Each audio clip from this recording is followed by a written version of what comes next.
Welcome, my friends, to another quiet journey through history. Tonight we begin the story of the Ming Dynasty, a tale of collapse, rebellion, and an emperor who rose from nothing to change China forever. If you enjoy drifting off to these stories, don't forget to tap like and subscribe so you'll always have a new chapter waiting for you when the night feels long. Now let's begin with the fall of the Yuan and the rise of the Ming. Picture China in the late 1300s. The Yuan dynasty, founded by Kublai Khan and his Mongol successors, was crumbling. Once mighty horsemen who thundered across the steppes now seemed stuck in endless corruption and palace intrigue. Floods ruined crops, bandits prowled the roads, and ordinary people felt like life was one long tax bill. The Yuan rulers were foreigners, and many Chinese saw them as outsiders who had overstayed their welcome. Something was about to give. Into this chaos was born Zhu Yuanzhang, a boy who started with nothing. His family was so poor that when famine struck they couldn't survive. Both his parents died, and Zhu had to beg for food. Later he joined a Buddhist monastery, not for religion at first, but because monks at least had rice to eat. He swept floors, lit incense, and prayed, though maybe his prayers were just polite ways of saying, when famine got worse, even temples ran out of food. Zhu wandered the countryside, homeless, seeing firsthand how bad life had gotten for peasants under Yuan rule. This wasn't the glamorous kind of wandering, more like sleeping under broken roofs, dodging soldiers and eating whatever scraps he could find. Out there he learned how harsh the world really was, but also how much ordinary people wanted change. Eventually Zhu joined a group of rebels known as the Red Turbans. They weren't a polished army, more like a ragtag mix of farmers, monks and bandits who all agreed the Yuan had to go. Zhu had no formal training, but he was sharp, fearless, and people trusted him. He rose quickly through the ranks. Imagine a guy who went from begging for rice to suddenly giving orders to soldiers. It's the kind of rags to rebellion story that sounds almost like a legend. The Yuan tried to put down the rebellions, but their armies were stretched thin, plagued by corruption and losing heart. Battle after battle, Zhu's forces grew stronger. His leadership wasn't about fancy strategies. He just knew how to listen to people, how to inspire loyalty, and how to strike when the enemy was weak. The Yuan were like a giant tree rotting from the inside, and Zhu was the axe. By 1368, Zhu had done the unthinkable. He marched into the great city of Nanjing, declared the end of Yuan rule, and announced the birth of a new dynasty, the Ming. The Mongols fled north, and the Chinese people celebrated like a long nightmare had finally ended. For the first time in nearly a century, China was ruled by someone who wasn't a foreign conqueror. Zhu didn't forget where he came from.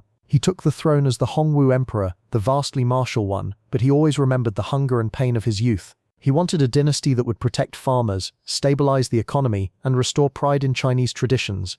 His rules could be strict, even harsh, but his message was clear. China was taking control of its destiny again. The early Ming dynasty wasn't just about military victory, it was about rebuilding. The Hongwu Emperor ordered canals repaired, farmlands restored, and taxes reorganized so farmers weren't crushed under endless demands. It wasn't perfect, but compared to the Yuan collapse, it felt like hope.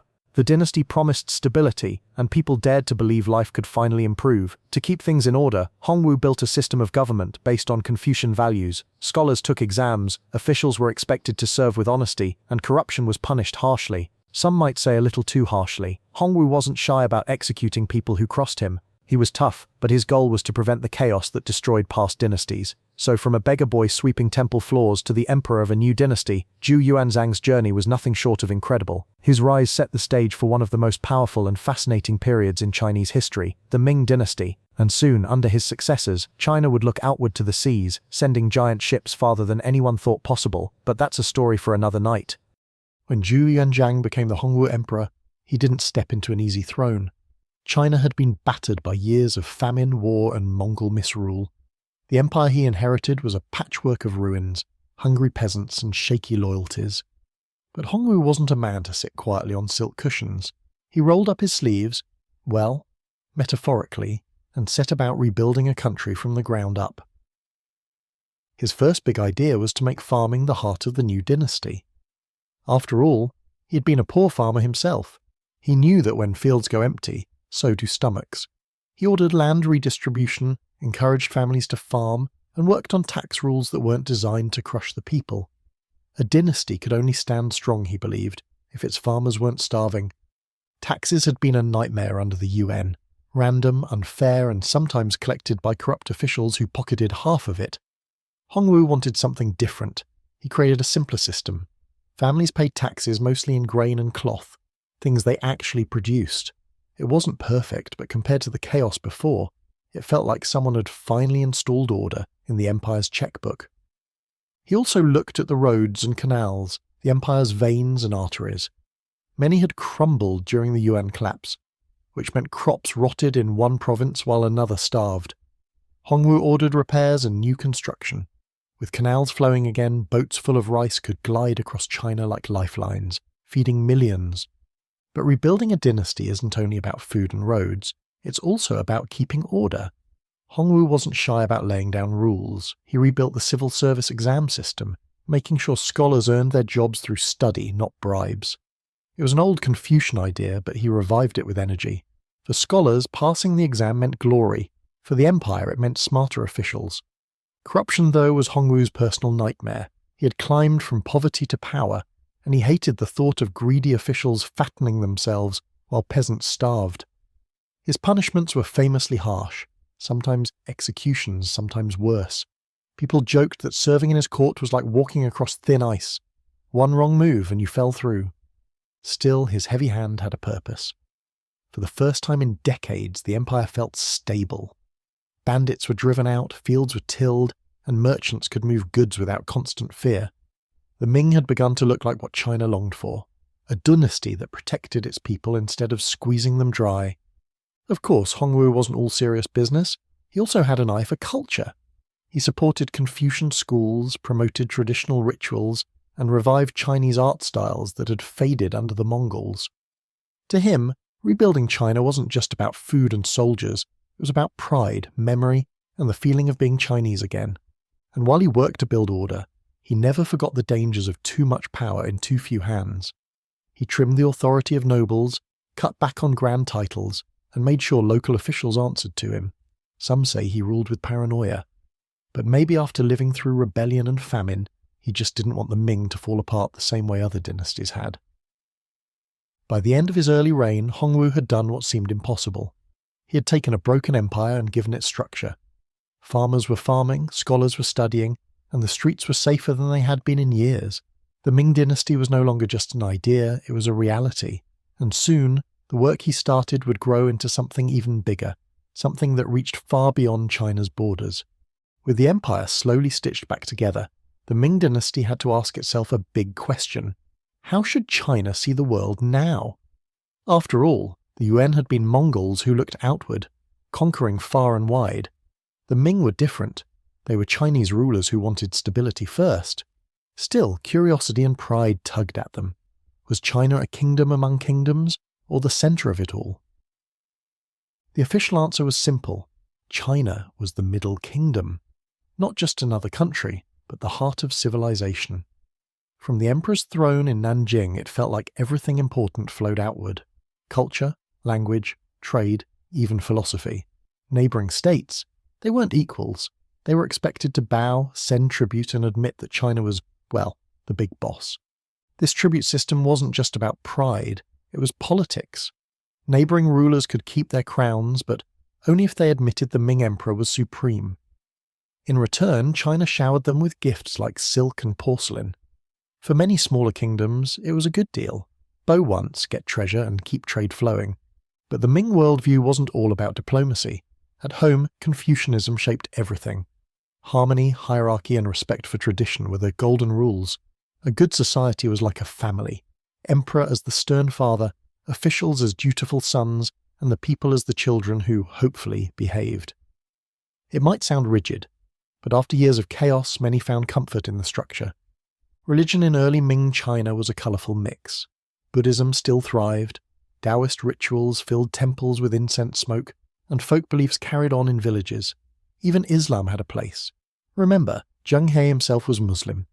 Instead of picking one, many people blended traditions. If one prayer didn't work, well, no harm in trying another. While Confucian scholars loved their books, the Ming emperors also enjoyed grand symbols of power. Temples, palaces, and city walls rose across China like reminders that the dynasty was here to stay. Nanjing's massive walls, some of the largest in the world, were like the emperor saying, "Go ahead, try knocking, spoiler, you won't get in." At the same time, the Ming weren't shy about showing off their culture. porcelain, silk, and paintings became prized exports. The famous blue and white porcelain wasn't just beautiful, it was a global craze. Imagine fancy families in Persia or Europe sipping tea from cups painted in faraway China.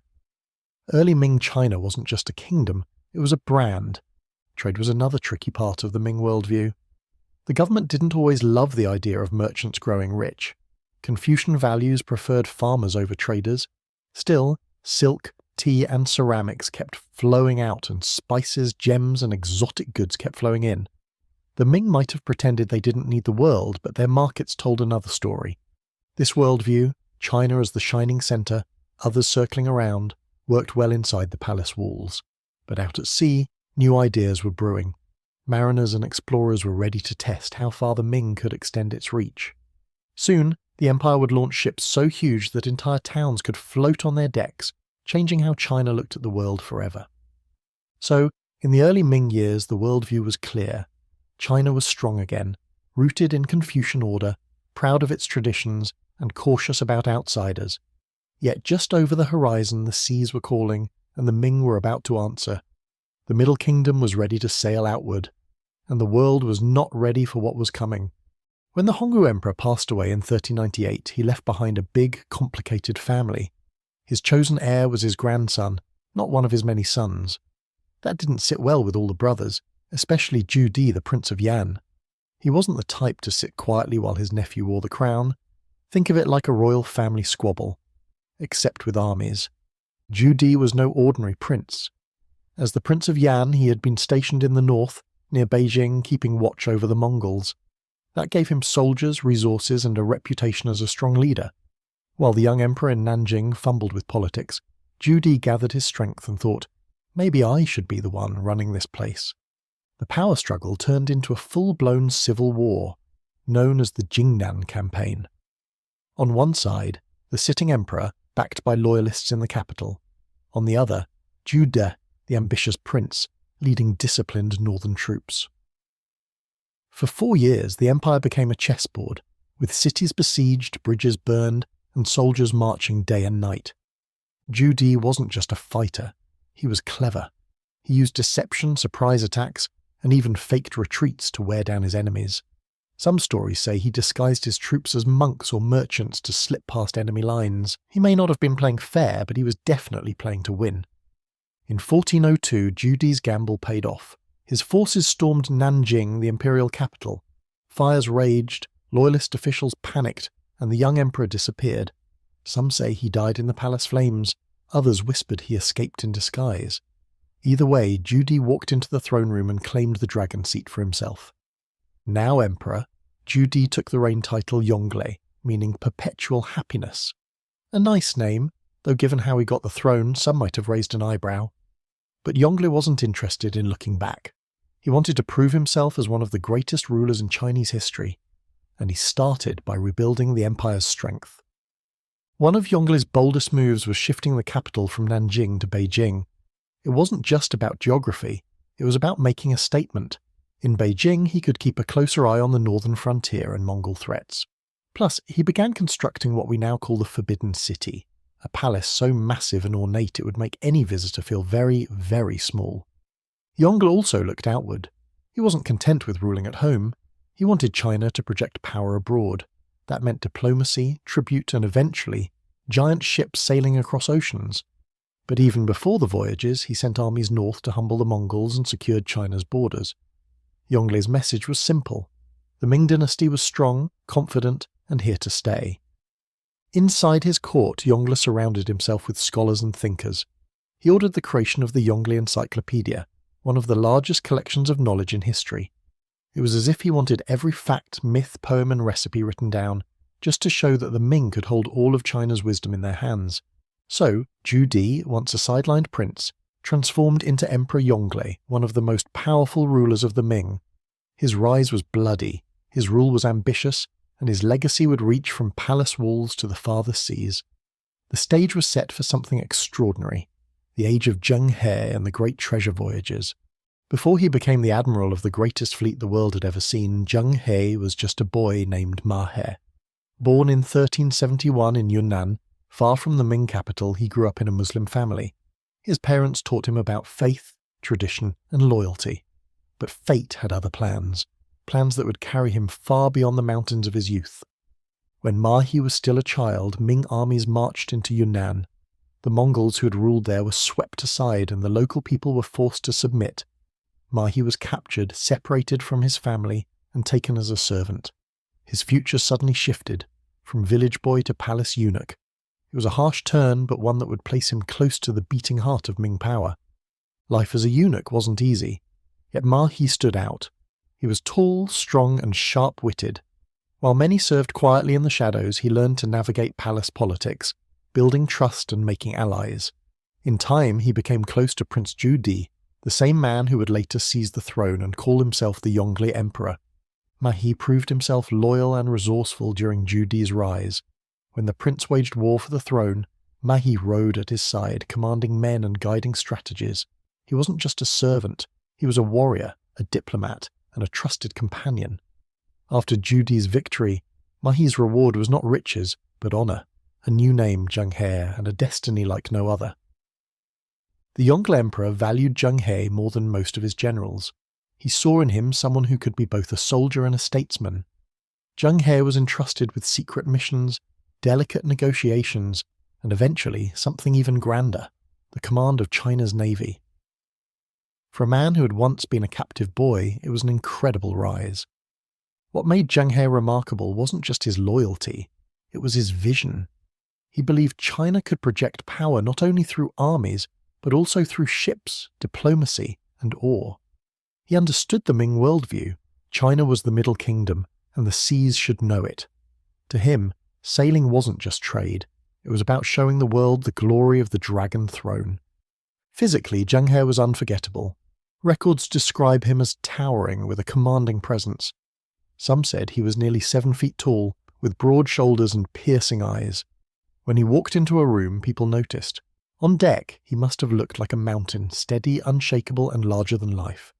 Despite his strength, Zheng He wasn't a conqueror in the old sense.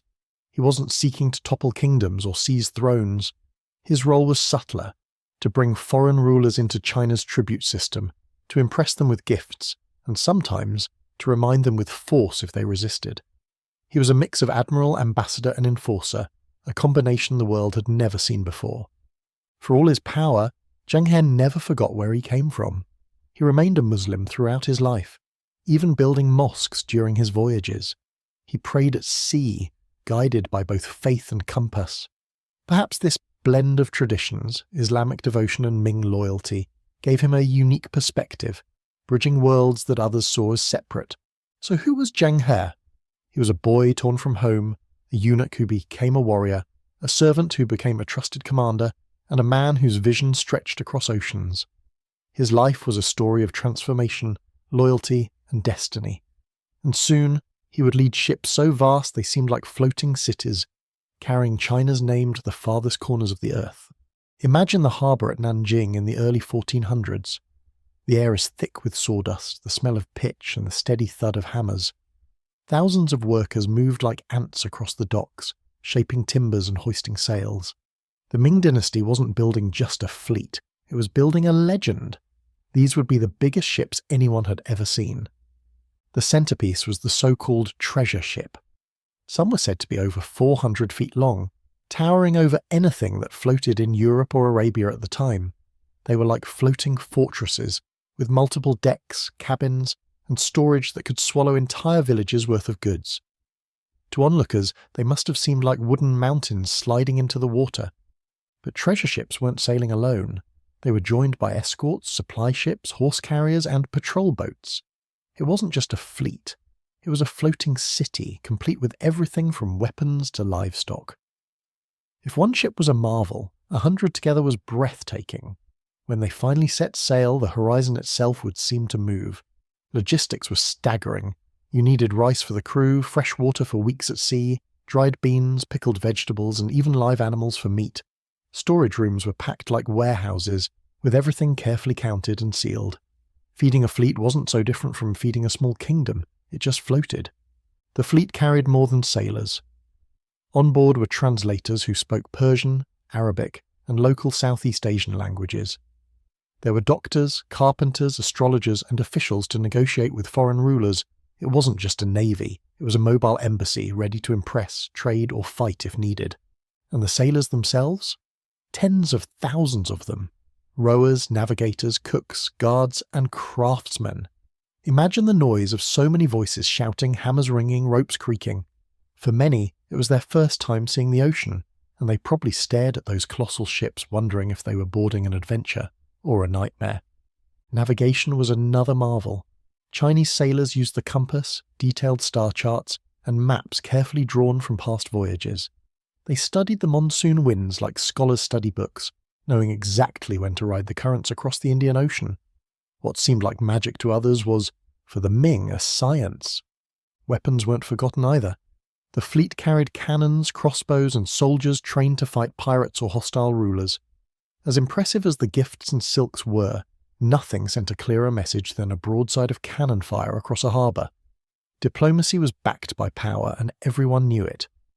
But above all, the fleet carried gifts, silk, porcelain, tea, and other treasures meant to awe foreign courts. Chests were packed with glittering jade, lacquerware, and gold. These weren't just bribes, they were symbols of Ming wealth and superiority. The message was clear: look how much we have to give. Imagine what happens if you defy us. By the time preparations were complete, the treasure fleet was more than just a project. It was a floating empire ready to carry China's name across the seas. Zheng He, once a boy from Yunnan, now stood as admiral of this colossal force. Ahead lay oceans, kingdoms, and legends waiting to be made. The year was 1405, and the Ming treasure fleet was finally ready. At Nanjing's docks, the ships stretched farther than the eye could see, sails furled and decks crowded with sailors. When the order came to depart, drums thundered, horns blared, and ropes were cast loose. Slowly the wooden giants glided into the Yangtze River, beginning a journey that would carry them beyond China's known horizon. On board, the fleet buzzed with life. Sailors shouted as ropes creaked, soldiers polished weapons, and cooks lit their fires. The decks smelled of tar, salt, and spices stored below. For many men, this was their first time leaving China. Some must have whispered prayers under their breath, unsure if the ocean would carry them to glory, or swallow them whole. The first stops were in Southeast Asia. Places like Champa, modern-day Vietnam, welcomed the fleet. Zheng He's arrival was impossible to ignore. Dozens of ships bristling with banners, treasure, and soldiers. Local rulers quickly realized it was smarter to smile, bow, and exchange gifts than to resist. The Ming message was clear: respect the Middle Kingdom, and prosperity will follow. Further along, the fleet reached Malacca, a rising port city that would later become a major hub. Zheng He saw its value immediately: a safe harbour, a crossroads of trade routes, a place where China's influence could grow. He helped establish Malacca as a tributary state, tying it closely to Ming protection. It was diplomacy, strategy, and foresight all in one. From there, the fleet sailed westward across the Bay of Bengal, braving rough waters and shifting monsoon winds. The sailors relied on compasses and star charts, but also on experience, men who knew the feel of the sea in their bones. Night after night, the ships pressed forward, sails glowing silver under the moon. One of the grandest stops was Calicut, on the southwest coast of India.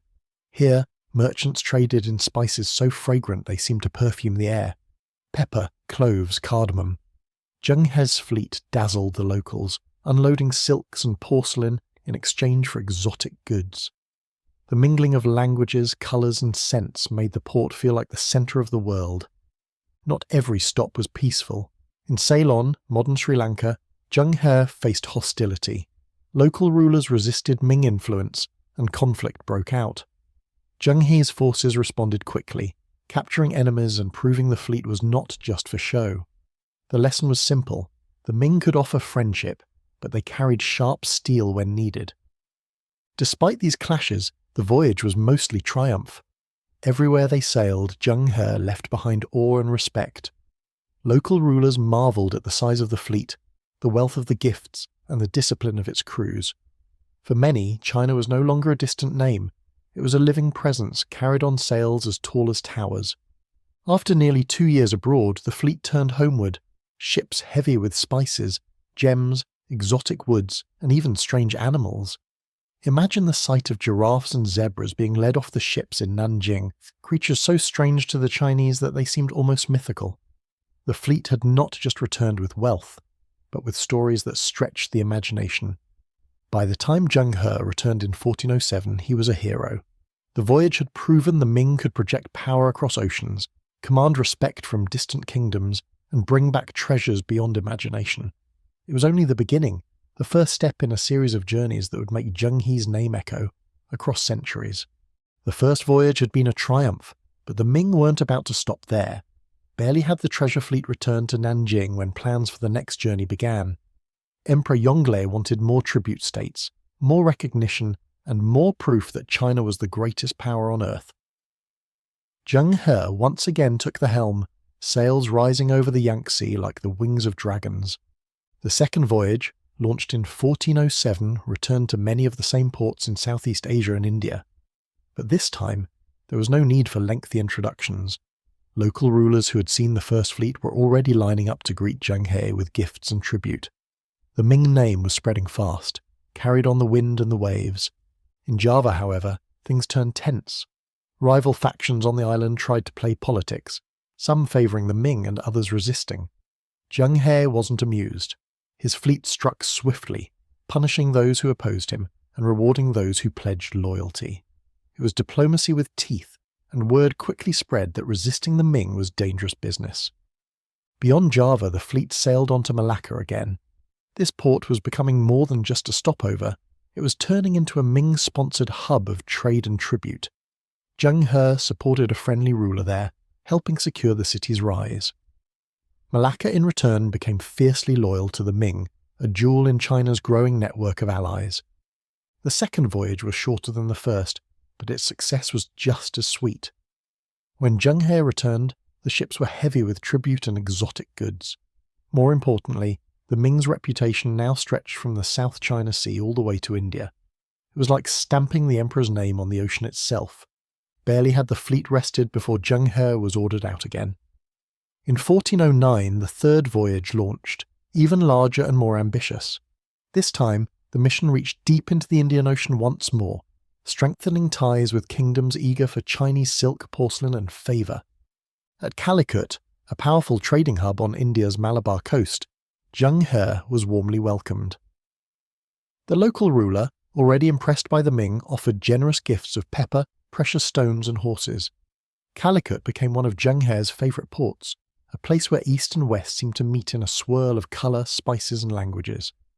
But in nearby Ceylon, tensions boiled over once again. The local king was defiant, refusing to honour the Ming emperor. Zheng He responded with force, landing troops and defeating the resistance. The king was captured and brought back to China as a prisoner, a warning to anyone else tempted to challenge the dragon throne. With victory secured, the third voyage continued, gathering tribute and cementing alliances. Everywhere they went, the fleet was greeted with awe and curiosity. For many coastal kingdoms, it was the first time they had seen ships so vast, crews so disciplined, and wealth so dazzling. Zheng He wasn't just making visits, he was rewriting how the world saw China. By the time the fleet returned from its third voyage, Zheng He was more than an admiral, he was a legend. The seas from Java to India now pulsed with Ming influence, and yet the greatest journey still lay ahead. The horizon was calling, and Zheng He's sails were far from finished.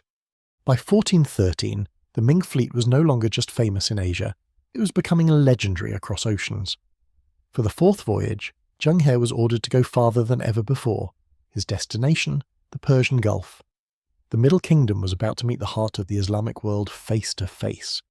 The journey began the same way as before, through Southeast Asia, where tribute states lined up to reaffirm loyalty. But this time, the ships didn't stop at India. They pressed on, across the Arabian Sea, carried by monsoon winds. For sailors who'd grown up in Chinese river towns, these waters must have felt like another planet. The fleet's arrival at Hormuz, at the mouth of the Persian Gulf, was nothing short of spectacular. Hormuz was a glittering trade hub, famous for jewels, horses, and spices. When Zheng He's armada appeared on the horizon, locals poured into the harbour to see the wooden mountains glide in. Diplomats rushed forward with gifts, eager to earn Ming favour. Here the Ming exchanged silks and porcelain for Arabian horses, precious stones and pearls. The people of Hormuz must have marvelled at Chinese craftsmanship, while Zheng He's crew stared at markets filled with colours and goods they had never imagined. It was a meeting of two worlds, bridged by sails and diplomacy. Religion also took centre stage. Zheng He, a Muslim himself, found common ground with the Islamic rulers he encountered. Mosques stood proudly near the harbours, their domes and minarets gleaming in the sun. For him, these stops must have felt strangely familiar, faith connecting distant lands. The voyage wasn't all calm. Pirates prowled the seas near Sumatra and the Indian Ocean, hoping to prey on merchants. But they quickly learned the Ming fleet wasn't easy prey. Zheng He's cannons thundered, soldiers stormed enemy decks, and the dragon banners always flew higher. Beyond Hormuz, the fleet continued making contacts. From Arabia came dates, myrrh, and fine horses. From East Africa, ivory, exotic woods, and even animals never before seen in China. The Ming ships weren't just carrying goods, they were carrying wonders back to the emperor's court. Each voyage added new layers to China's reputation. The further Zheng He sailed, the more rulers bowed and sent embassies to Nanjing. From Calicut to Hormuz, the Ming were recognized as a power too great to ignore. The ocean itself seemed to bend beneath the red sails of the fleet. For the sailors, the voyage was a mix of hardship and wonder. Storms tested their courage, but the sights of foreign lands, mosques, desert palaces, markets full of jewels must have filled them with stories to tell for a lifetime. When they returned to China, they brought not only treasure but tales of distant horizons. The fourth voyage proved that the Ming could extend their reach deep into the Middle East, connecting China with Islamic kingdoms and beyond. Zheng He had carried the dragon flag farther than anyone thought possible. Yet even greater voyages still lay ahead, journeys that would touch the very shores of Africa. By the time the fifth voyage was launched in 1417, Zheng He was no longer just an admiral. He was a symbol of Ming power. This time, the fleet set course beyond India and the Persian Gulf, all the way to the shores of Arabia and East Africa. The horizon felt endless, and for many sailors, these were lands they had only heard about in whispered tales. One of the grandest stops was Aden, at the mouth of the Red Sea. Here, merchants brought frankincense, myrrh, and horses, goods prized across the world. The fleet's arrival was a spectacle. Chinese silk traded for Arabian perfumes, porcelain swapped for jewels, and Ming banners fluttering proudly above the harbour. From Aden, the fleet sailed south along the East African coast. Places like Mogadishu and Mombasa greeted Zheng He's armada with amazement. These were cities alive with trade. Ivory, leopard skins, gold, and slaves. For the Chinese sailors, it was like stepping into another world full of colours, languages, and faces unlike any they had seen before. The gifts from Africa stunned the Ming court. Ivory gleamed like frozen moonlight, while rare woods glowed with deep red grain.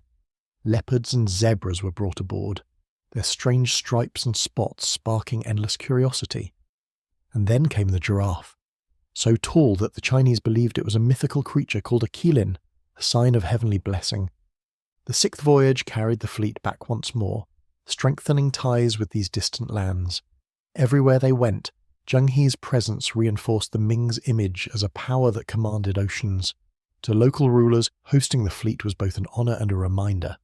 Friendship with China brought wealth, but defiance could bring cannons. But the seventh voyage, launched in 1431, would be Zheng He's last and greatest. The fleet once again reached Arabia and East Africa, retracing familiar waters but with a sense of finality. Zheng He, now older and weary, still carried himself with authority. For him, it was not just another mission, it was a farewell to the seas he had mastered. On this last voyage, the fleet returned with more wonders, lions, ostriches, and rare spices. Sailors wrote of bustling African markets, of coral stone mosques, and of songs sung in languages they didn't understand. These voyages were no longer just about tribute. They were about connection, about knitting the world together with sails and trade. But storms and sickness also struck. Some ships were lost at sea, claimed by the merciless waves. Sailors fell ill from strange fevers, and long months away from home tested everyone's endurance. For all its glory, life at sea was still dangerous, and the ocean always demanded respect. Near the end of the seventh voyage, hardship pressed in. Storms that shook the masts, long months away from home, and the quiet toll of sickness among the crew. Even so, the fleet held formation, carrying wonders from Arabia and East Africa, and 1,000 new stories etched into salt and wind. By the close of the seventh voyage in 1433, the Ming had reached farther than any Chinese fleet before them. Zheng He's name had become legend, and the oceans he crossed felt a little smaller. What came next, the Admiral's final days and the quiet end of the treasure fleets, belongs to the next chapter. Life on a treasure ship was nothing like life on land. The decks stretched wider than many village streets, the sails rose higher than houses, and the constant rocking of the sea became the rhythm of daily life. For the tens of thousands on board, the fleet wasn't just transport, it was home, a floating world. Food was always on sailors' minds. The ships carried rice, dried beans, salted fish, and pickled vegetables to last months at sea. Sometimes chickens and pigs were kept in pens on deck, clucking and squealing over the waves. Meals were simple but filling, and every sailor prayed for enough fresh water. Without it, life turned dangerous quickly. Sleep came in hammocks or simple mats, crammed into tight quarters below deck. The air smelled of salt, sweat, and wood, with lanterns swaying above as the ship rolled.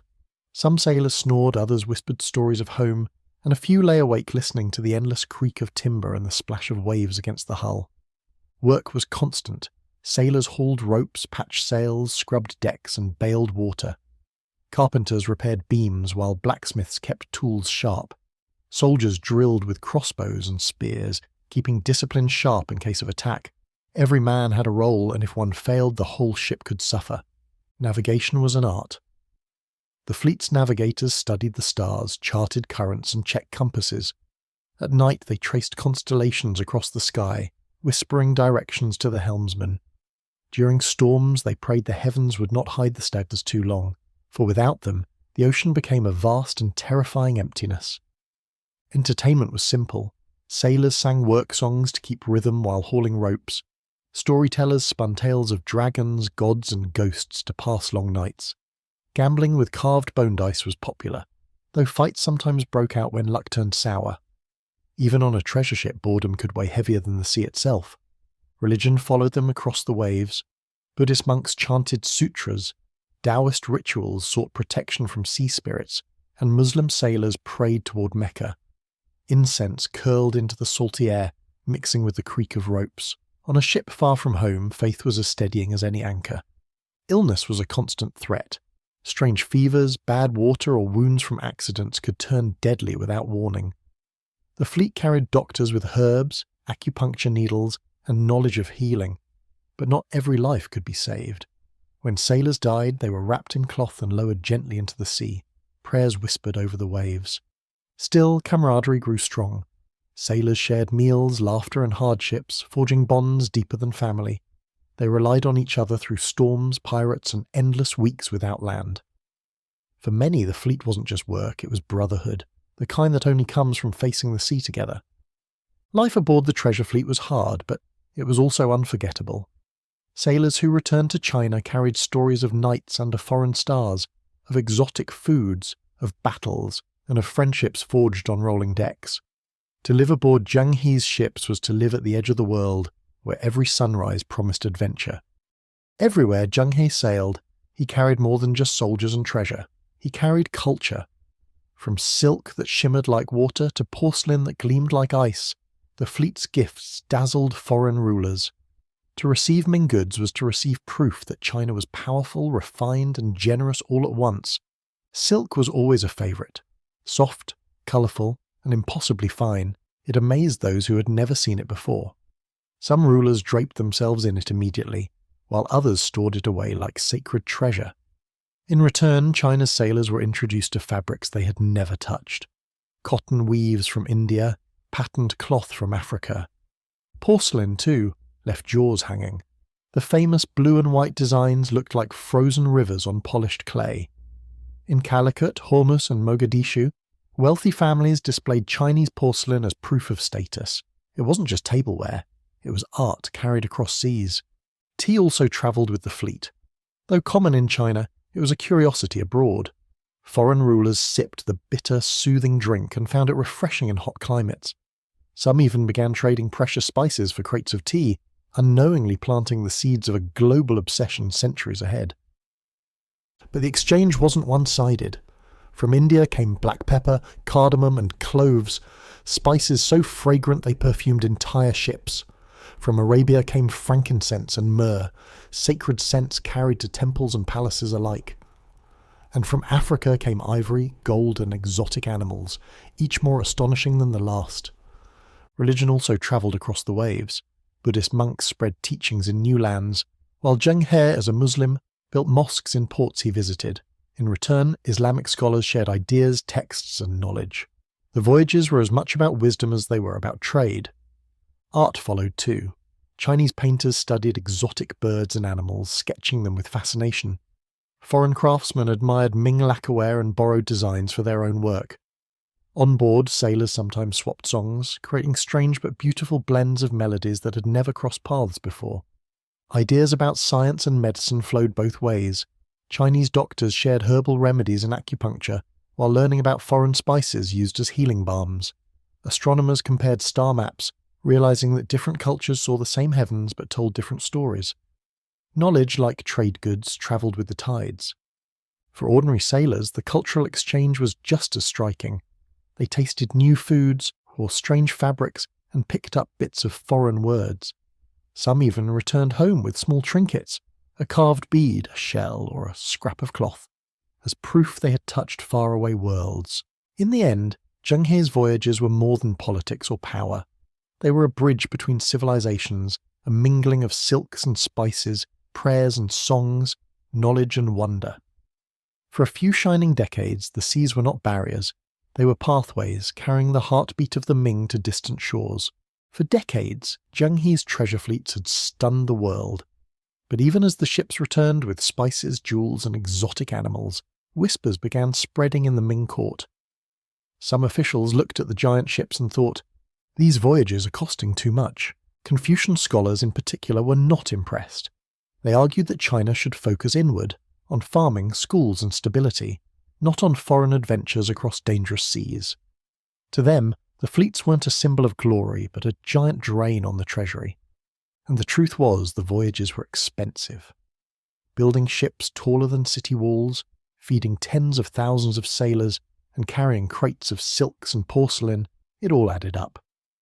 Even an empire as rich as the Ming had to ask, was it worth it? The timing couldn't have been worse. On China's northern borders, the Mongols were stirring again, threatening raids and invasions. Defending the Great Wall cost silver, soldiers, and attention. Many officials argued that money spent on faraway oceans should instead be spent on armies at home. There was also politics. After Emperor Yongle died, later emperors didn't share his passion for exploration. They cared more about keeping their throne secure, and less about impressing distant kingdoms. Without an emperor's firm backing, even the mightiest fleet began to lose wind in its sails. As court support waned, the voyages grew fewer and less ambitious. Some ships stayed docked, rotting slowly in their harbours. The great shipyards of Nanjing fell quiet, their tools rusting under layers of dust. The age of wooden mountains on the sea was ending. The Confucian ideal of a self-sufficient China took hold again. Why chase the world, they asked, when the world should come to China? Tribute embassies still arrived from foreign lands, but the fleets no longer sailed out to collect them. The seas, once alive with Ming sails, grew quiet. Pirates and foreign traders filled the gap. Without the treasure fleets, Southeast Asian waters turned wild again. The Ming had shown what was possible, but by stepping back, they allowed others to move in. Persian, Arab, and eventually European sailors. By the mid-1400s, the treasure fleet was history. Zheng He himself was gone, and no one with his vision remained. The grand logs of the voyages were even destroyed, erased as if the Ming wanted to forget that such a bold experiment had ever happened. The decline of the voyages was quiet, almost sad. No final battle, no dramatic collapse, just silence where once there had been sails. For a few short decades, China had ruled the seas. Then, like the tide, the power of the treasure fleets ebbed away, leaving only legends.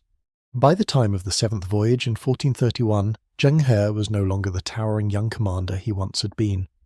Age had carved lines into his face, and years at sea weighed heavy on his body. Yet when the emperor called, Zheng He answered. He would lead the fleet one last time.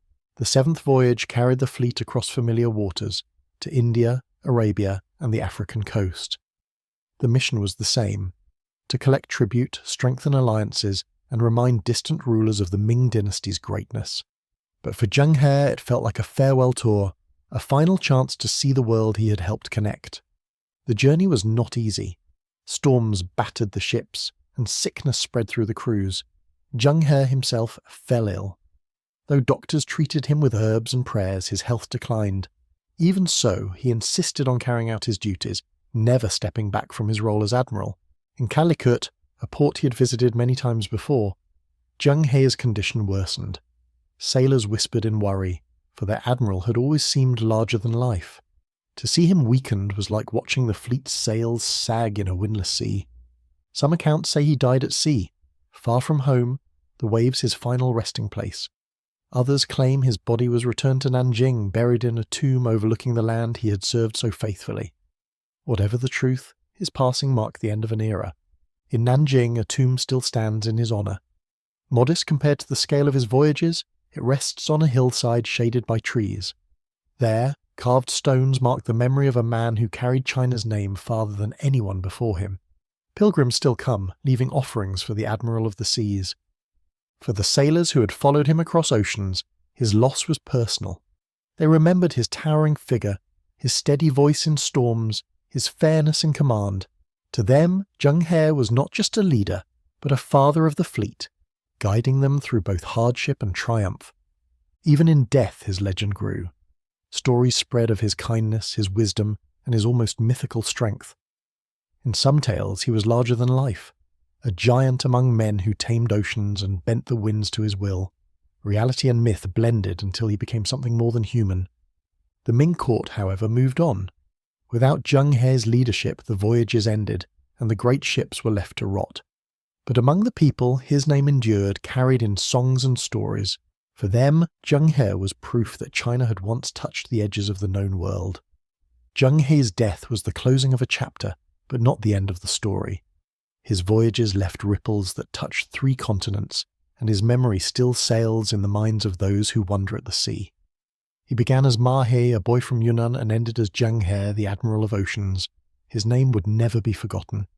When the sails of the treasure fleet vanished from the horizon, the world did not forget them. From Southeast Asia to Africa, people told stories of the Chinese admiral, who arrived with ships so large they blotted out the sun. Zheng He had shown the world that China was powerful, wealthy, and curious about lands far beyond its own shores. For the Ming court, the voyages had been a way to project power without conquering territories. They were not wars of empire, but journeys of prestige and diplomacy. Through gifts, tribute, and spectacle, China had woven a network of respect that stretched across oceans. Yet, for all their brilliance, the voyages faded quickly. The Ming turned inward, focusing on defending borders and feeding their people. The great ships were left to rot and shipyards fell silent.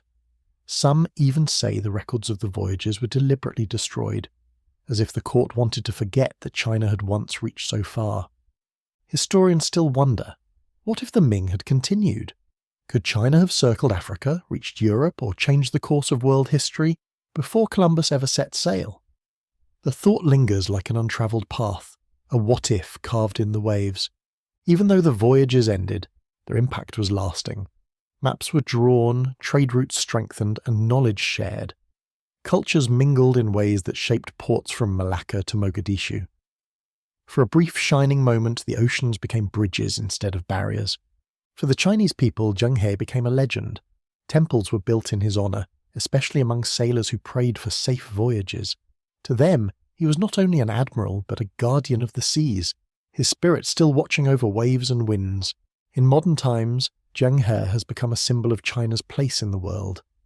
His voyages remind people that centuries before the age of exploration in Europe, China had already mastered the seas. He was proof that history is bigger, broader, and older than many realize.